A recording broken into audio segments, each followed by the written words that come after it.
ఓం శ్రీ మహాగణాధిపతయే నమః. శివలింగము ఇంట్లో ఉంచి పూజించవచ్చా? ఇంట్లో ఉంటే ఎంత పరిమాణంలో ఉండాలి? ఈ శివలింగ పరిమాణం మీద చాలామందికి అనేక సందేహాలు వస్తూ ఉంటాయండి. అసలు శివలింగాన్ని ఇంట్లో ఉంచి పూజించుకోవచ్చా అనేది ఒక పెద్ద సందేహం చాలామందికి.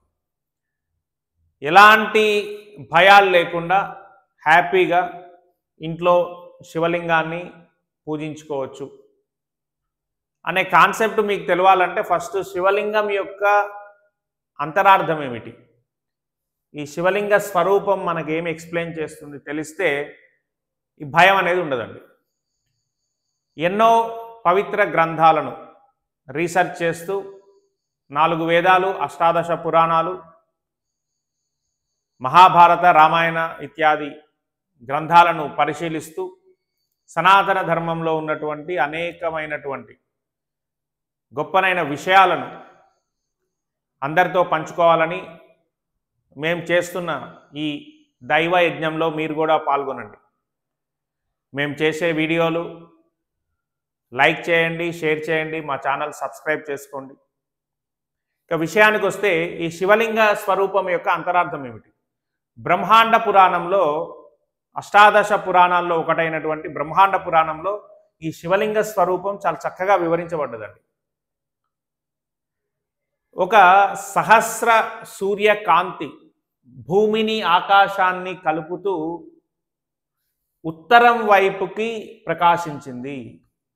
అంటే ఈ సహస్ర సూర్యకాంతి ఎక్కడ కనిపించింది అంటే ఉత్తరం వైపు కనిపించిందండి. దానికి సింబల్గానే మనము ఈ శివలింగాన్ని ఆరాధిస్తాము. సింపుల్ ఇది. అంటే ఈ సహస్ర సూర్యకాంతి స్ఫటికాకార రూపంలో చూడండి. అందుకే ఇక్కడ ఫస్ట్ మనకి ఒక స్తూపాకారం, స్ఫటికాకారం ఉంటుంది. తర్వాత ఈ పానవట్టం ఉత్తరం వైపే ఉండాలండి. ఏ గుళ్ళో చూసినా ప్రతి టెంపుల్లో పానవట్టం ఉత్తరం వైపే ఉంటుంది.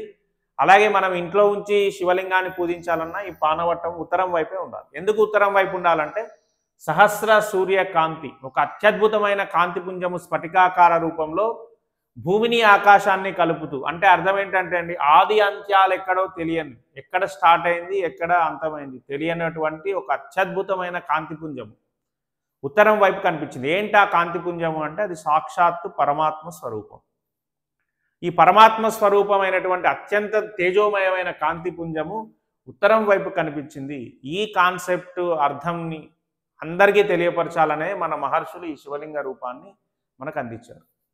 కాబట్టి ఈ భావం మనలో ఉండాలి. అంటే మనం శివలింగానికి చేసే అభిషేకాలు, పూజలు అన్నీ కూడా ఆ పరమాత్మకే చెందుతాయి అనేటువంటి ఒక అత్యద్భుతమైన కాన్సెప్ట్తో మనము అభిషేక హోమాలు నిర్వహిస్తే చాలండి, ఇంకా అత్యద్భుతమైనటువంటి ఫలితాలు మనకి కలుగుతాయి.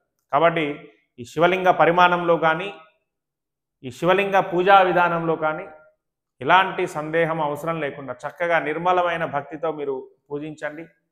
అత్యద్భుతమైనటువంటి ఫలితాలు పొందండి. ఓం నమః శివాయ. ఓం నమో నారాయణాయ.